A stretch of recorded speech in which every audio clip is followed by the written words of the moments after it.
क्या आपको पता है कि टॉर्नेडोज हर कॉन्टिनेंट पर हो सकते हैं, सिवाय इस एक कॉन्टिनेंट के?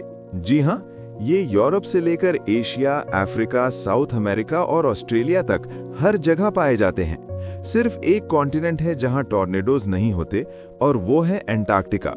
और इसका रीजन है वहां का ठंडा और स्टेबल मौसम। लेकिन बाकी दुनिया में टॉर्नेडोज की स्ट्रेंथ और फ्रीक्वेंसी मुख्तलिफ होती है।